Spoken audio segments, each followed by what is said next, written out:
plus souvent un caractère passionnel.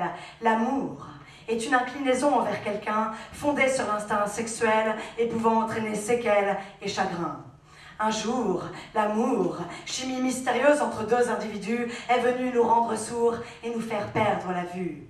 Moderne est le terme du romantisme. L'amour n'existe que par notre GPS interne qui, voulant mettre un terme à notre quotidien terne et triste, nous perturbe, au point de nous rendre autistes, car...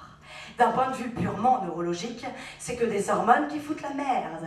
L'amour s'explique, c'est juste notre cerveau qui s'emmerde. L'agitation ressentie provient des amygdales et de la sérotonine que nous avons en nous, qui elle est produite par le tronc cérébral, le tout dans le système nerveux central qui finit par nous mettre à genoux. Une production accélérée de cortisol, qui est une sorte d'hormone du stress, vient alors rendre des caresses folles et pas de bol, on se met soi-même une laisse. Parallèlement, l'endorphine, au niveau physique, opiacé naturel sécrété par l'hypothalamus, nous rend pendant des mois totalement euphoriques, de telle sorte que nous ne savons plus ce qui nous détruit le plus. La fille va alors produire davantage de testostérone, tandis que l'homme va diminuer sa production. Équilibrant ainsi la parité au niveau des hormones, ils vont commencer à croire à une passion. C'est humain, donc c'est très con, car nous le savons, cet état de panique au niveau biologique rétrécit notre champ de vision. Cela implique que même s'il n'a rien de romantique, nous voyons du bon dans notre compagnon et le pompon, l'ocytocine.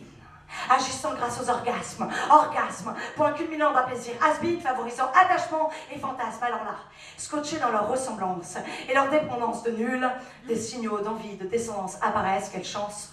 Dieu inventa la pilule. Oui, car ce cocktail complètement insensé fait crier, fait bander, mais en vrac. Même si niveau santé, ils ont prouvé que baiser limitait les risques en arrêt cardiaque, moi je craque. Car ce cocktail agit comme une drogue dure. Perte de sommeil, manque, frisson, projet de progéniture, état attardé entre la voiture et le pavillon. C'est juste ça les sentiments. Bon qu'à bouffer des pop-corn devant un écran où tout le monde fait semblant d'avoir oublié YouPorn. C'est la science. Je suis pas gogol, c'est carrément génial qu'il m'ait quitté. Mais non, je souffre pas que tu sois frivole, c'est juste mes cortisols qui t'ont aimé. Putain, c'est biologique de souffrir d'être manqué en panique. Notre mécanique est fantastique et génère stupidité étrique. Mais ça explique rien, enfin, de comment je souffre, là, dans mon gouffre, où il manque quelqu'un. Pardon, c'est parce que je le revois.